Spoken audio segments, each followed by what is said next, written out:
better, oh, follow me. Follow me, follow me, follow me, yo. Make we thank the Lord, yo.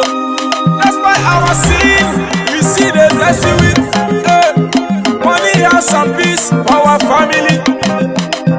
Brother, I swear na by His grace. Auntie me, yo, I swear na by His grace. Many they pray, they say make a fumble, Oluwa bless you, He don't make me the fumble, That's by my hustle, every day. The day I see, I swear na by His grace. Who you dey? Hey, Kagoma. Who you like a land this way? Hey, Kagoma. Bonjour, la production intelligente DSM Didier Monceau à travers la diaspora. Nous sommes à Paris, sur le périphérique parisien, à côté du Stade de France, comme vous le... Non, du stade... le stade parisien, hein, le Parc des Princes, voilà. Donc comme vous le constatez, le regroupement des motards parisiens, ils se sont regroupés pour l'hommage à Didier Arafat. Donc là, on va essayer d'interviewer une dame, c'est la seule dame motard que j'ai vue. Elle va se présenter, on va lui poser 2-3 questions. Bonjour madame. Bonjour.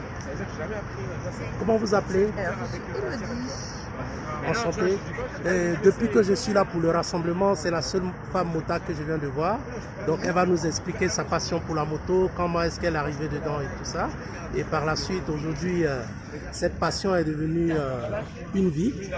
Voilà, donc expliquez-nous en 2-3 mots comment est-ce que vous êtes arrivé dans la moto. Par hasard. En fait, j'ai toujours aimé les deux roues. Généralement avec moteur, donc les deux roues motorisées. Et après la quarantaine, j'ai décidé de passer mon permis moto parce que je me suis rendu compte que c'était vraiment ce que je voulais en fait. Je suis montée, j'avais un copain qui était motard, je suis montée une fois sur sa moto et j'ai compris tout de suite que c'était ce qu'il fallait en fait. Il me manquait dans ma vie. D'accord, donc vous avez passé votre permis moto à 40 ans. Voilà. Donc ça veut dire qu'à n'importe quel âge on peut passer le permis moto. Jusqu'à quel âge? Oui.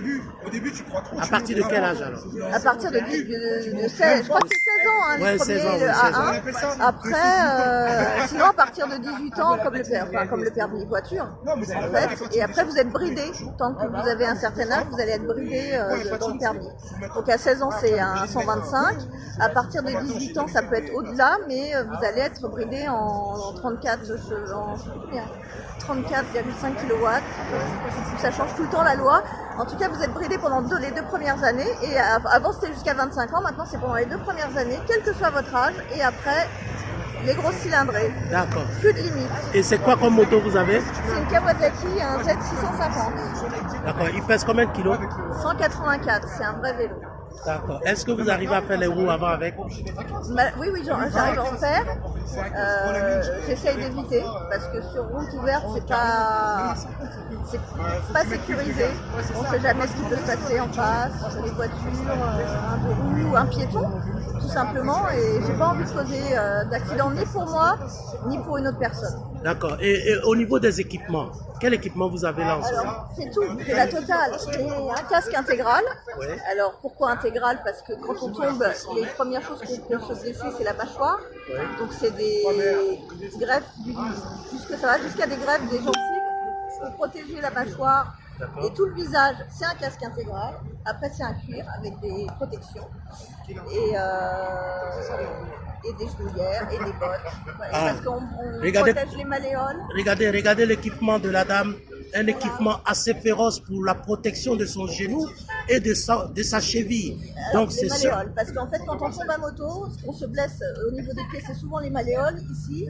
Donc on protège la malléole et le tibia. Et puis là, c'est les genoux parce que ça fait souvent très mal avec les genoux. Et quand on se casse quelque chose, ça se répare, mais c'est jamais comme avant. Donc on évite autant que faire se peut de se blesser. Ok, donc quel conseil vous pouvez donner aujourd'hui pour des jeunes motards qui sont en train d'arriver dans la vie active? Eh ben, ne pas sous-estimer l'équipement parce que nous n'avons pas de carrosserie. Donc la moindre chute, même une chute à l'arrêt, on peut se faire mal. Donc il faut éviter de se balader avec des petites baskets. Après, chacun fait ce qu'il veut. Moi, je ne suis pas pour une législation sur un équipement complet comme en Allemagne avec la combinaison cuir. Chacun fait ce qu'il veut, mais il faut être conscient qu'il y a des risques et qu'on est vulnérable dans deux roues et que ça arrive très très vite. et pas qu'aux autres, malheureusement. C'est ça. Donc merci madame, merci pour les conseils que vous avez donnés. Je vous adore parce que moi je suis un passionné de moto, mais je n'aime pas faire de la moto. Ah, J'aime regarder. Pourquoi J'aime regarder. vous aimez regarder. Voilà, j'aime Mais c'est regarder. bien aussi à J'adore le regarder. spectacle. Ouais, j'adore le spectacle. Parce que chaque année, je vais au Mans pour voir les 24 heures du Mans en moto. Voilà, donc là-bas, c'est magnifique. Donc, DJ Arafat, c'était mon artiste, un artiste africain qu'on avait qui faisait un style de musique qu'on appelle le coupé décalé. Voilà, malheureusement, il nous a quittés le 12 août à 8 heures du matin. Il est mort de suite d'un accident de moto. Voilà, il était passionné aussi de moto. Il faisait la moto depuis quand il était très jeune. Donc après sa carrière artistique, il a formé un groupe de motos sur la Côte d'Ivoire et malheureusement il nous a quittés. Donc c'est notre manière à nous, aujourd'hui on lui rend hommage. Voilà, c'est ça. Merci à vous, merci beaucoup. Et bonne chance pour aujourd'hui. Merci beaucoup et ride safe pour les motards. Voilà, Ride 7, c'est ça? Ride safe. Ride 7. Ride.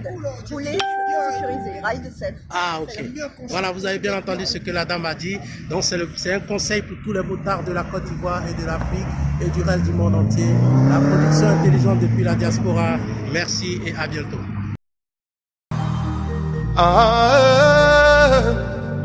En tout cas, c'est dur.